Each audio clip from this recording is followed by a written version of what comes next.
মানুষের হায়াত কখন শেষ হয়ে যায় কেউ বলতে পারে না। গতকালকে আমার দাদা শ্বশুর মারা গেছে, তো সবাই দোয়া করবেন আল্লাহ যেন তাকে জান্নাতবাসী করে। আসসালামু আলাইকুম, সবাই কেমন আছেন? আশা করছি যে যেখানে আছেন ভালো আছেন, সুস্থ আছেন। তো আপনারা সবাই জানেন আমি অনেকদিন ধরেই অসুস্থ, তারপরও ভিডিও করতে হয়, কিন্তু গতকালকে ভিডিও করতে পারি নাই বা আপলোড করতে পারি নাই। আমার দাদা শ্বশুর মারা গেছে যার কারণে। আর একজন মানুষ মারা গেলে বুঝতেই পারেন মানুষের মন মানসিকতা কেমন থাকে। তো আর মরা বাড়িতে ভিডিও করাটা আমি ভালো মনে করি না, যার কারণে আর কোনো ভিডিও করা হয় নাই।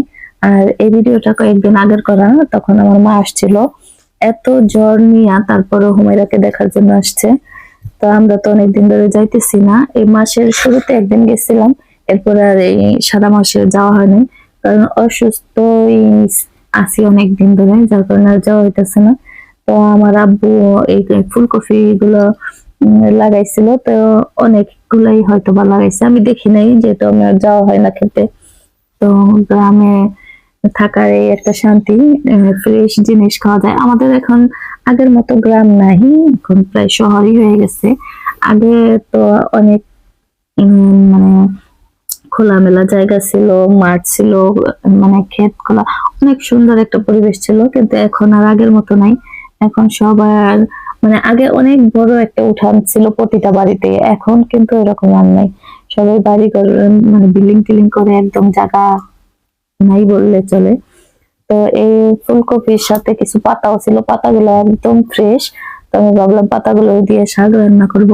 আর এই ফুলকপির শাকগুলো আমার এত পছন্দ, ছোটবেলায় অনেক খেয়েছি, এখন আর খাওয়া হয় না, কারণ এখন তো আর পাওয়া যায় না ওইরকম। তো আমার আব্বু অনেক বছর পরে এখন এই ফুলকপি গুলো লাগাইছে। তো ফুলকপি, টমেটো, কাঁচা মরিচ, অনেক কিছুই লাগাইছে, যখন যেটা হয় তখন আবার দিয়ে যায়। কিছুদিন আগে লাউ এর ক্ষেত করছিল, তো লাউ হয়েছে, লাউ অনেক খাইছি। আর যেহেতু সার বিষ ছাড়া খুবই ভালো হয়, এই ফুলকপি গুলো রান্না করব, এত সুন্দর হয়ে গলছে মানে বলার বাইরে। আর ফ্রেশ জিনিস আসলে খাওয়াটাই অন্যরকম মজা। তো মাছগুলো একদমই ভালো ছিল না। এর আগে যতবার মাছ কিনছি, মানে ইলিশ মাছটা সাভার থেকে আনছি, ভালো ছিল, অনেকটা ফ্রেশ ছিল, খাইলে শুধু খাইতেই মন চাইতো, বাজলো বাড়িতে গ্রান ছড়াই যেত। আর এখন এইবার যে মাছগুলো আনছি একদম শুটকি শুটকির মতো গন্ধ, তো একদমই ভালো লাগে না আমার কাছে মাছগুলো। আর এমনিতে অসুস্থ, কিছুই খাইতে ভালো লাগে না, তারপরে আবার মাছটা ভালো লাগে না। তো মাছের তরকারিটা আমি আর খাইনি, আর শুধু এই উম ফুলকপির যে শাকটা রান্না করছি এটাই দিয়ে খাইছি। আর শাক ভাজিটা অনেক মজা হয়েছিল আসলে। মজা হয়েছে বলতে কি, অনেকদিন পরে খাইছি তো এর জন্য আরো বেশি ভালো লাগছে। আর শাকটা একদম ফ্রেশ ছিল, টাটকা। যখন আমার মা আসছে তখনই আমার আব্বু ক্ষেত থেকে উঠাই দিচ্ছে ওগুলো, একদম টাটকা।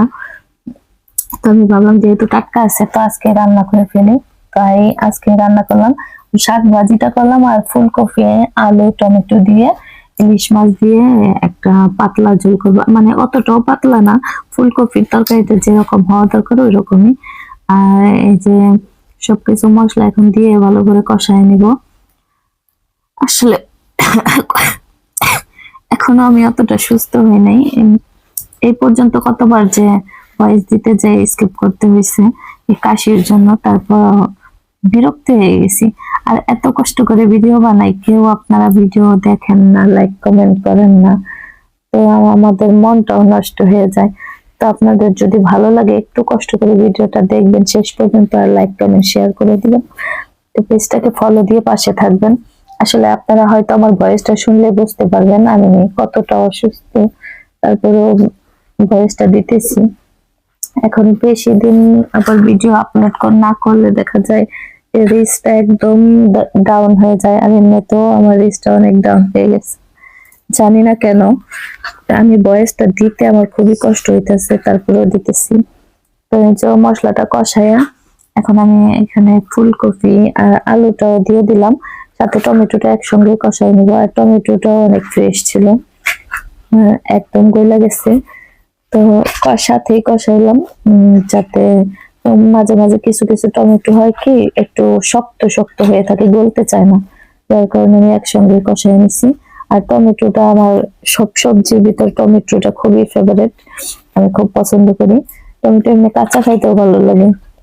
আমরা ছোটবেলা থেকে আমরা তিন ভাই বোনই টমেটো এমনি আয়না রাখলে মানে একটু পাকা থাকলেই আমরা কাঁচাই খেয়ে ফেলি, আর রান্না করতে হয় না। তো আমার রান্নাটা হয়ে গেছে।